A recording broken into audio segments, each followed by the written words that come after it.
Happy Friday. Here's some good news to start your day.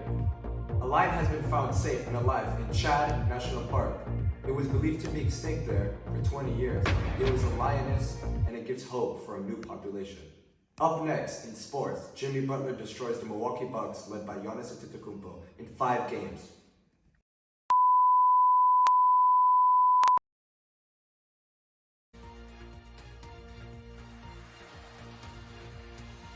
Hello, comrades. As you know, in 1917, the last Tsar and his family were captured and murdered in the hands of Bolsheviks following the Russian Revolution. The collapse of the government led to the future power and total dictatorship of communism.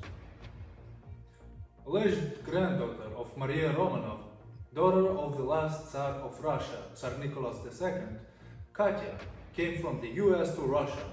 Up till now, it wasn't known that any members of the Romanov family survived.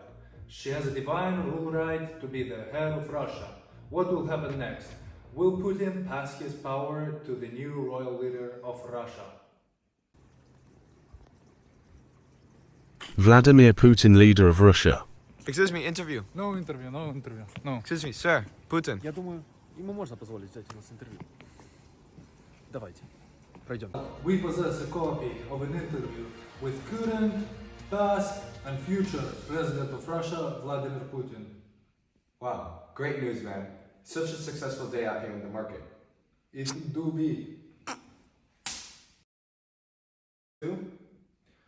Interview with Vladimir Putin. Mr. Putin, how are you? Здравствуйте, добрый вечер. Hello, I'm good. Mr. Putin, what are your opinions on the breaking news in the USA regarding Maria, also known as the great-granddaughter of the last Tsar? Я считаю, что это всего лишь слухи. Мы не можем полагаться на желтую прессу, не зная, правда ли она его внучка. Yes, I have heard those rumors. However, we cannot rely on fake news unless we know that it's actually a great-granddaughter of the last Tsar of Russia, Nikolai II. Sir, Putin, if it turns out the news is real and she turns out to really be the great-granddaughter of the last Tsar, what does that mean?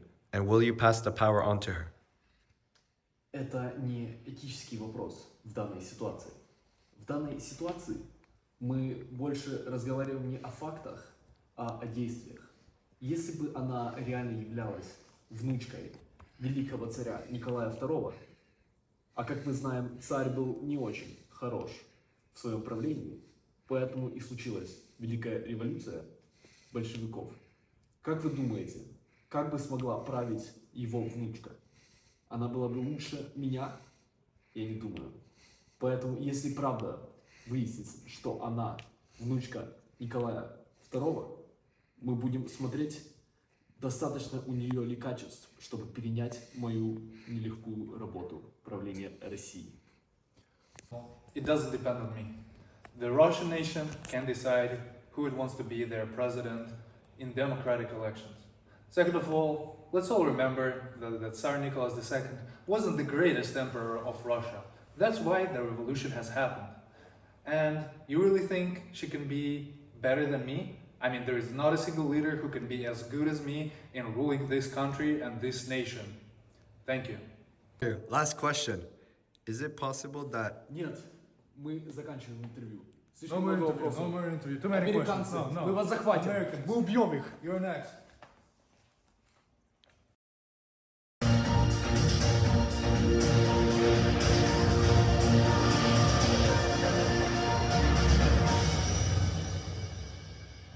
Hello guys, my name is Daniel Kornishuk, I'm the reporter of the BBC News, and today in our breaking news video, we had the exclusive interview with Vladimir Putin. He has answered us plenty of questions. Now we're gonna cut to the commercial of our favorite books out here, The Kitchen Boy by Robert Zimmerman. In this fast-paced world, it can be challenging to find time for activities like reading a good book. However, if you're looking for a gripping historical fiction novel, look no further than The Kitchen Boy by Robert Zimmerman. I agree. Set in Russia in the early 1900s, The Kitchen Boy tells the story of the Romanov family, the last royal family of Russia. The novel is narrated by Lonka, the kitchen boy who serves the Romanovs and is a witness to the family's downfall. Zimmerman's novel is based on the real events and is haunting and emotional portrayal of the final days of the Romanovs. The author expertly weaves together historical facts with fiction, creating a gripping story that will keep readers on the edge of their seats. Characters in The Kitchen Boy are vividly drawn and sympathetic, making it easier for readers to become emotionally invested in their fates. Lonka is a particularly compelling narrator as he struggles with his loyalty to the Romanovs and his own survival. The Kitchen Boy is a powerful and moving novel that will appeal to anyone with an interest in history or a love of good storytelling. Whether you are looking for a thought-provoking read or simply a way to escape into another world for a few hours, The Kitchen Boy is a book that you won't want to miss. Yeah, I mean, I've read it and it's like one of my favorite books. I totally agree. Yeah. Assalamu alaikum, dear citizens of the United States. It's BBC News, and today we're trying to get Trump's opinion on surviving great-granddaughter of last Tsar of Russia, Nicholas II. Does he believe she should be the next leader of Russia? Hi, it's Cardi and Boris and I, we just have all-exclusive interview with Donald J. Trump, the 45th President of the United States of America.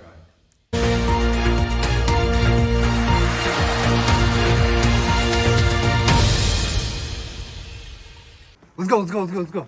Mr. Trump, Donald. Good evening. Good evening. Can I ask you a question? Indeed. Have you heard that in Russia, a descendant of Romanov family was found? Her name is Katya. Do you believe that she deserves to be the next ruler of Russia? Here's the thing, right? I heard about it. Yes. But it was on CNN. It's fake news. But my opinion, if it's true, because there's a lot of reports going around, from the Democrats to the Republicans. Excuse me, sir. Can you answer the question, please? Yes. Do you think she should be the next president of Russia? Yes, actually I do. Because we have Putin in this mess. Because look who's doing it. Look what's going on. Do you believe in divine rule, or do you believe that Russian people should decide who would be their president through democratic elections? Listen, in the United States, we have something called a democracy. It's the most efficient way to run a government. I think the people should decide. The people's vote should matter. It shouldn't be skewed either way. Because look, we have a lot of instances going on, especially if you look at countries that are dictator, like North Korea and China. Have you heard about the author Robert Zimmerman and his novel The Kitchen Boy, the novel of the last Tsar, where he describes the case story? Actually, I read it. I read it with Melania and my kids. We used to read it in New York when it came out. I know Mr. Zimmerman, quite frankly, really well. What do you think about the book? What do you think about the I book? think it's a great book. I fell in love with the character Leonka. I think he's great. What do you think about the plot twist in there? Isn't it the best plot twist Well, in they history could of say, literature? you know, actually thinking about it, if this is true, and there, you know, there's a lot of fake news, but if it's true, we have a real life story that I thought was non-fiction becoming fiction, and this is a scary reality that's under Beautifully Sleepy said. Joe. Thank you, sir. Thank you. What will you do if you become a president of the United Listen, States? I know what you're asking. I'm from New York, buddy, okay? In 2024, when I run and I beat Sleepy Joe on the floor, when I win, I will up Maria as much as she can. Putin doesn't mess with me. I used to be good buddies with him. With this breaking news, it seems like Robert Zimmerman's book was not nonfiction, and he really knew about the truth behind the great-granddaughter of the Tsar, and changes how Russian history is taught and perceived. It totally seems like that, my friend. Yeah, I mean, even in your country, Russia, they're gonna have to change how they're gonna teach the kids from now on about the, Russian Revolution.